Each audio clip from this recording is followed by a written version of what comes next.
कोल्हापूर म्हटले की सर्वांना आठवते ते कोल्हापुरी सुके मटण आणि झणझणीत तांबडा पांढरा रस्सा। तर आज आपण बघणार आहोत झणझणीत कोल्हापुरी मटण सुके आणि चविष्ट तांबडा रस्सा। चला तर मग सुरुवात करूया। तर त्यासाठी इथे मी हे अर्धा किलो मटण स्वच्छ धुवून घेतलेले आहे। यामध्येच घालू 1 टीस्पून हळद। हळद थोडी जास्तच घालावी, त्यामुळे मटणाला खूप छान टेस्ट येते आणि मटणचा रस्साही छान दाट आणि चवदार होतो। यामध्ये 1 टीस्पून मीठ घालू आणि हे छान मिक्स करून घेऊ। आता हे छान मिक्स झालेले आहे। आता आपण यावर झाकण ठेवून 15 ते 20 मिनिटे मटण मॅरिनेट करायला ठेवायचे आहे। या प्रोसेसमुळे मीठ आणि हळद छान मटण मध्ये मुरेल आणि मटण आणि त्याचा रस्सा खूप चवदार बनेल। आता मटण छान मॅरिनेट झालेले आहे। आपण हे कुकर मध्ये शिजवून घेऊ। इथे मी कुकर मध्ये 1 टेबलस्पून तेल तापायला ठेवले आहे। तेल छान तापलेले आहे। यामध्ये आपण घालू अर्धा बारीक चिरलेला कांदा। कांदा छान परतून घेऊ। आता यामध्ये घालू 1 टीस्पून आले लसूण पेस्ट आणि छान परतून घेऊ।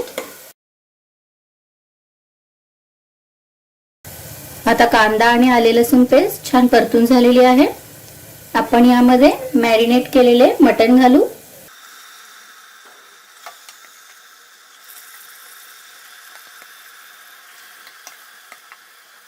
आता हे छान परतून घेऊ।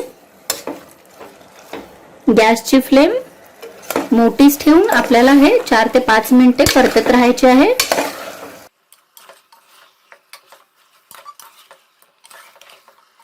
तर हे पहा, मटणला छान पाणी सुटलेले आहे।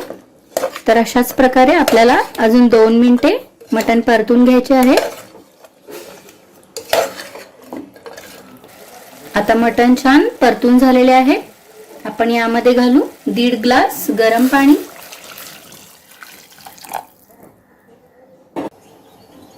आता एक उकळी आल्यावर आपण कुकरचे झाकण लावून घेऊ आणि कुकरच्या 3 ते 4 शिट्ट्या करून मटण छान शिजवून घेऊ। आता आपण मसाल्यासाठी लागणारे साहित्य बघू। त्यासाठी इथे मी घेतलेले आहे 2 मोठे उभे चिरलेले कांदे, 1 चिरलेला टोमॅटो, 1 इंच आले चिरून घेतलेले आहे, 10 ते 15 लसणाच्या पाकळ्या, 2 टेबलस्पून तीळ, 20 ते 25 सुक्या खोबऱ्याचे काप आणि काही खडे मसाले घेतलेले आहेत। यामध्ये आहे 2 तमालपत्र, अर्धा टीस्पून शहाजिरे, 4 ते 5 लवंग, 1 इंच दालचिनी, 10 ते 12 काळी मिरी, 1 हिरवी वेलची, 1 मसाला वेलची आणि 1 चक्री फूल आणि थोडी कोथिंबीर घेतलेली आहे। तर इथे मी मसाला तयार करण्यासाठी गॅसवर पॅन मध्ये 2 टीस्पून तेल तापायला ठेवले आहे। तेल छान तापलेले आहे। त्यामध्ये प्रथम हे खडे मसाले, यामध्येच हे तीळ आणि खोबरे घालू आणि हे छान परतून घेऊ। आता खोबरे छान ब्राऊन झालेले आहे। यामध्ये आपण घालू चिरलेला कांदा, आले लसूण ही घालू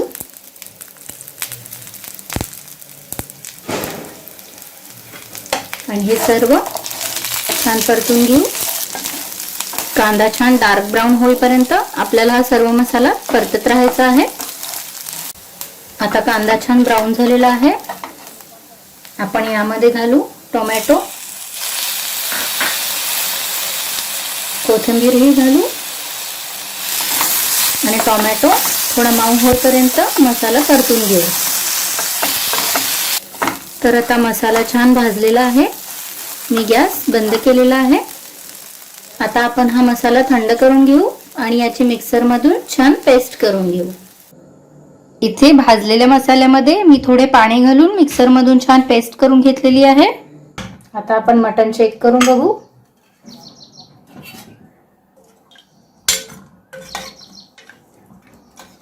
मटण छान शिजलेले आहे.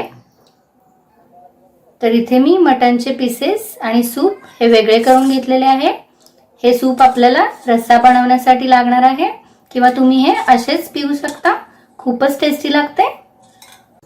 तर इथे कढईमध्ये मी 2 ते 3 टेबलस्पून तेल तापायला ठेवले आहे. तेल छान तापल्यावर यामध्ये आपण अर्धा चिरलेला कांदा घालू.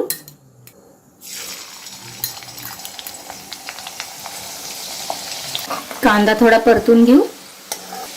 आता यामध्ये ही मिक्सरमध्ये केलेली मसाला पेस्ट घालू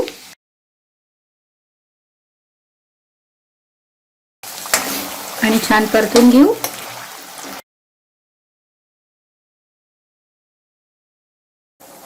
आता मसाला छान भाजलेला आहे. आपण यामध्ये घालू 1 टीस्पून गरम मसाला, 2 टीस्पून लाल तिखट, 2 ते 3 टेबलस्पून कोल्हापुरी कांदा लसूण मसाला आणि या मसाल्यापुरतेच अर्धा टीस्पून मीठ घालू. हे मसाले 1 मिनिट छान परतून घेऊ. तिखट तुम्ही तुमच्या आवडीप्रमाणे कमी जास्त करू शकता. हे पहा, मसाल्याला छान तेल सुटलेले आहे. आता आपण यातील 3 ते 4 टेबलस्पून मसाला रश्श्यासाठी बाजूला काढून घेऊ.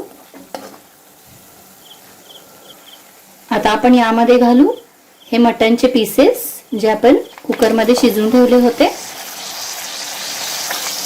आणि मीडियम फ्लेमवर छान परतून घेऊ.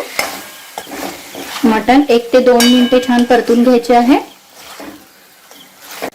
आता आपण यामध्ये मगाशी बाजूला काढून ठेवलेल्या सूप मधील 1 ते 2 पळी सूप घालून घेऊ. जास्त पातळ नाही करायचे कारण हे सुके मटण आहे. छान परतून घेऊ. आता आपण यावर झाकण ठेवू आणि 5 मिनिटे वाफ काढून घेऊ. चेक करू. वाव, खूप मस्त कलर आलेला आहे. यावर थोडीशी चिरलेली कोथिंबीर आणि आता आपले मटण सुके तयार आहे. आपण तांबडा रस्सा बनवायला घेऊ. तर इथे तांबडा रस्सा बनवण्यासाठी मी पातेल्यामध्ये 1 टेबलस्पून तेल घातले आहे. यामध्ये आपण हा मगाशी काढून ठेवलेला मसाला घालू.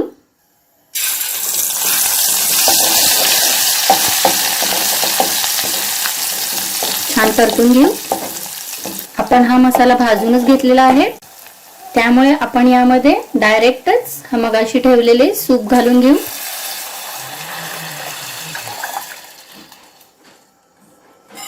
छान मिक्स करून घेऊ. आता आपण रश्श्याला 1 उकळी काढून घेऊ.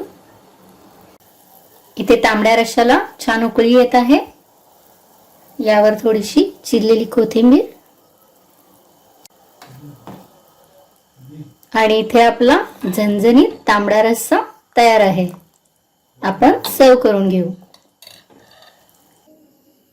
तर इथे रेडी आहे झणझणीत मटण सुक्के, तांबडा रस्सा आणि मटण सूप. तर नक्की ट्राय करून बघा ही रेसिपी. लाईक करा, शेअर करा आणि सबस्क्राईब करायला विसरू नका. Thank you.